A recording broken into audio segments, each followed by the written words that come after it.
Why does it feel like life was deliberately made to be complicated by those who are in a higher position of power? Like they really could have just said, alright, here's what you gotta pay me every year so you can have public transport, clean water, and an overly funded military, but instead, they made us all figure out our taxes ourselves. And if you don't get that number right, I got some bad news for you.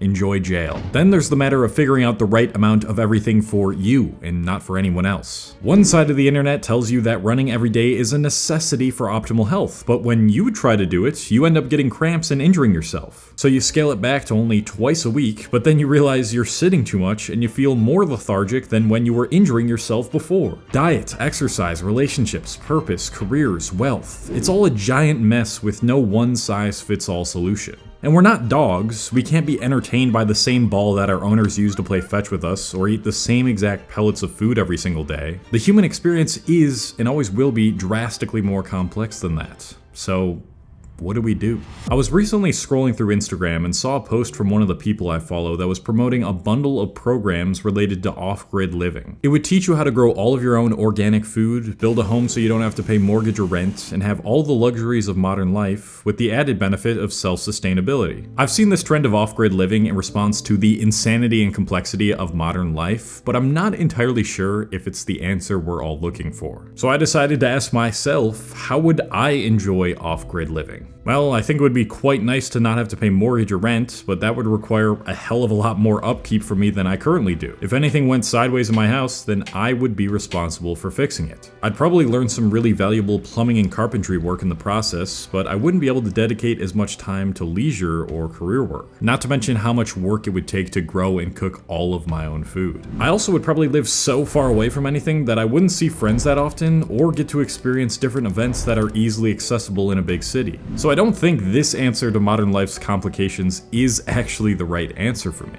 There are trade-offs to anything, and the trade-offs that I would receive for returning closer to monk aren't the trade-offs that I want to handle. And I'd still be paying taxes too, of course. Instead, I decided to look elsewhere. Ironically, when you're faced with an abundance of decisions to make on a daily basis, which is a symptom of the modern world, it is often not the modern solutions that provide the greatest ease. Sometimes the best place to look is deep within the past. It's rather comforting to know that most of the struggles we're currently going through, at least within the mind, are what humans have grappled with since we formed our self-consciousness. Luckily, a lot of these humans decided to write about it and are now revered for having created a type of philosophy. I don't think I really decided to read philosophical texts seriously until I was around 20 years old, and something within me compelled me to start with Eastern philosophy. I ordered some translation of the Tao Te Ching from Amazon and was instantly fascinated by the way Lao Tzu viewed reality and his place in it. The idea of being one with reality and flowing with it, like how the water in a river does not fight its current. It didn't even occur to me that I could live like that.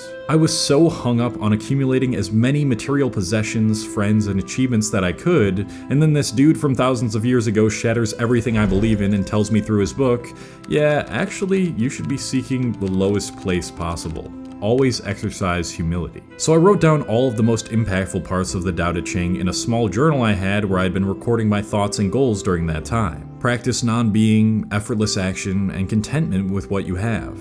Then you will truly become free. This made it feel all so easy. I didn't have to try to be anything more than what I was in this moment. I could work hard whenever it felt right to, but not do anything in the pursuit of an external reward, because I knew that what I wanted was already within me. This philosophy helped me tremendously, until I realized that I still had to pay taxes. And even if I do practice the way of the Tao, the intricacy and inexplicableness of everyday life is gonna creep up on me and stay by my side like a shadow you can never outrun. Well, that was useful, I thought to myself, but I still don't feel like I really have this all figured out. Let me see if the Western philosophers can help me fill in the missing pieces of the puzzle. At first glance at least, it felt as though Western philosophy was more concerned with how to live a moral, rational, and logical life. You shouldn't merely accept what life has given you and flow with what has already been predetermined for you. You should actively try to change for the better and seek out more wisdom so you can help serve others. By trying to view things objectively, you can then reach a rational conclusion about them. For instance, if I'm worrying so much about how I will get a high-paying career, I shouldn't just let the currents of life and my intuition guide me to the path that most resonates with my soul. I should actively try to create a plan of action that lets me see the situation for what it is, and then do something about it. This pragmatic approach to my problems allowed me to solely focus on the things that were useful for me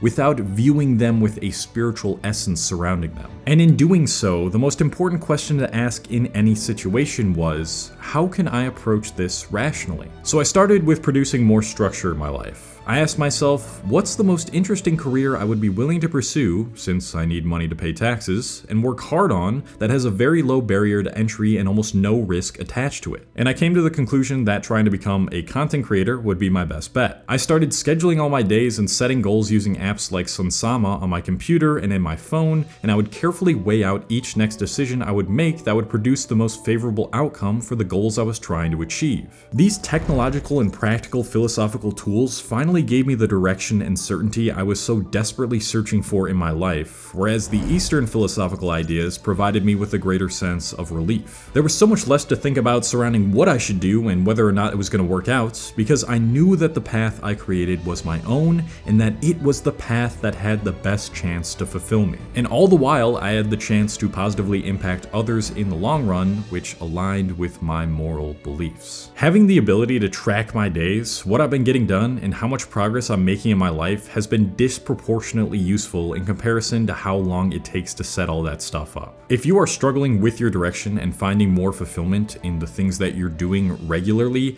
you should absolutely check out the app that I mentioned earlier, which is the sponsor of today's video, Sunsama. Sunsama combines every single thing that I find useful about having more structure in your life into one easy to use software. You can start off by creating a weekly plan where you list out all the objectives you'd like to have done by the end of the week. Then on a more micro scale, you can list out the tasks you're gonna do for each day exactly at the time you plan to do them. I've talked about it in the past on my channel before, but time blocking your workday the night before that day comes is probably the most frictionless way to guarantee you get shit done and stay on track. And you can set up Sunsama's calendar to automatically integrate with your Google Calendar, so every time you need to switch tasks, it will notify you on your phone or your computer. But what's probably my favorite feature about Sunsama that surrounds the platform as a whole is the idea of avoiding burnout. You can set a daily shutdown time that notifies you at a certain time when you should start to unwind and stop working for the day, so you can consistently produce a high output and not end up sacrificing your sanity and sleep in the long run. There's a ton of other great features, like the ability to create a focus timer and review each day at the end of the night, so if you are interested in consolidating all the tools you most likely already use for scheduling and managing your life into one application, then you can check out Sunsama and get a free 30-day trial to the platform by clicking the first link in the description below. Definitely check it out using the link in the description, because it is the only useful life optimizing tool that I continue to use. After diving deep into the philosophies from different regions around the world, I would like to think my wisdom surrounding life has increased. As far as my self-control, discipline, and gratitude for what I have goes, all of these aspects have no doubt improved. But even still, there are days in which applying what I've learned seems next to impossible, and the reality that everything I do and the fact that how I react to everything is on me is much heavier. No matter how much introspection I do or how many concepts I learn to change my perspective on a difficult situation, I still have to pay taxes. I still have to act like I know what I'm doing every single day, especially now that I've built up this audience which looks to me for guidance. And I still have to accept that I don't know where the world is headed, despite all the garbage clickbaity news articles and Twitter headlines telling me that they know where it's headed, when they really don't. What I've learned is that everybody wants to think they have everything figured out. People who live in the Eastern world partly believe that their way of approaching life as a process of accepting your fate is the right way of living because of their geographical location. Unlike places where Western ways of thinking and philosophy developed, like the Greek and Roman empires, Asia relied on their vast amount of rivers and mountains to provide them with the resources they needed to grow and cultivate their food, like rice. And that taught them to be self-sufficient. If it were the case that their land would dry up, there wasn't really anything they could do, because it's not like they were trading with many different countries like the Greeks and Romans were. As a result, they had to either wait until the following season came or accept their fate. And to a a certain degree, that's why their philosophies developed the way they did. For them, that way of living, that acceptance of fate and learning to value the spiritual realm was most in congruence with their environment, which shaped the way people behaved. In a similar manner, the Greeks and Romans thought their way of approaching life as a process of changing oneself was the best approach due to their more merchant-heavy geography. Their economy relied heavily on trade instead of self-sufficiency, which allowed the exchanges of ideas and practical sciences from neighboring regions. And this also explains why Western philosophies tend to be more focused on the material world rather than the spiritual. This means that whichever way of living, whichever philosophy you perceive as being most useful and fulfilling, largely depends on the context surrounding you. And that means that there can be no one right answer that trumps all right answers surrounding the complications of life. But amongst all the uncertainty and angst that occasionally visits my mind's door, I remind myself of this quote. It was said by the existential philosopher Soren Kierkegaard, and it states that anxiety is the dizziness of freedom. Because we know that anything is possible and that individual and universal freedom is the reality in which we all find ourselves a part of, the innate human response is that of anxiety. There are endless possibilities as to what could happen to us and the world in the future, and because we can't possibly consider all the variables at play that could alter the shape of the future, we will never know for certain that what we do is the best decision we could have made. But imagine for a moment that you did know. Imagine that your entire life was figured out for you the moment you came out of your mother's womb. What then would be life? You would have absolutely no say in what's going to happen to you because you already knew what was going to happen, and therefore your anxiety would cease to exist. To never have anxiety again sounds like the most pleasurable experience to some, but I would argue that a life like that would make you more miserable than a life where you never truly know what's going to happen next or what you should do. Anxiety can only stem from possibilities, and the word possibility usually implies something positive.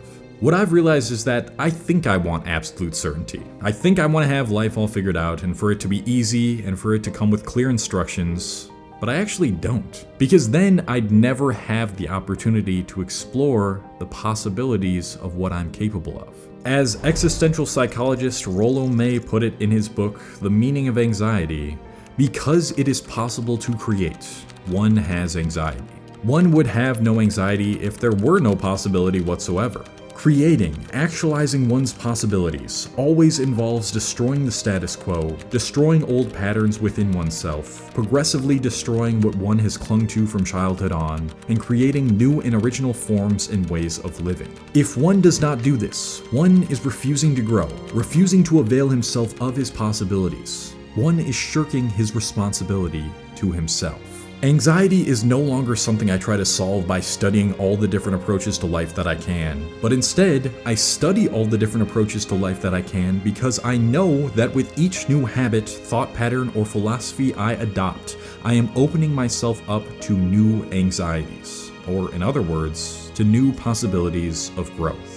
That new thing may not always lead to growth and may very well do more destruction than construction, but I'm glad that I don't know which one it's gonna be. Because that means I have the privilege to be anxious, which means I have the privilege to explore all the possibilities that this incredibly complicated life shit we're doing has to offer. I have purposefully not given you the clarity of direction that you were probably hoping to have by the end of this video, because I want you to venture into your anxiety in your own way. It doesn't mean that we as a society start all functioning differently and we eradicate all structure and shared beliefs. Without those, a society can't function. What it means is that we should all look to share common overarching goals, morals, and beliefs, but the way in which we as individuals approach these things must have some level of anxiety within them so that a varying amount of possibilities always remain apparent throughout our lives. So stop lamenting over the fact that life is so complicated,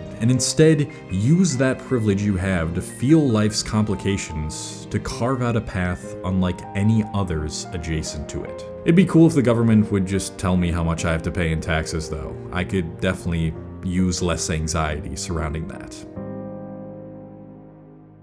Thank you very much to all my patrons on Patreon. This is where you can talk to me over the phone, one-on-one. If you want to check that out, link in the description. And if you like the philosophical videos where I change your perspective on reality, check out this one. Maybe you'll like it. Maybe it'll be useful, but maybe it won't to your individual experience because you're surrounded by different contexts than me, and that's okay. Either way, just check it out for me. I'd appreciate it. I'm going to head out now, guys, and peace.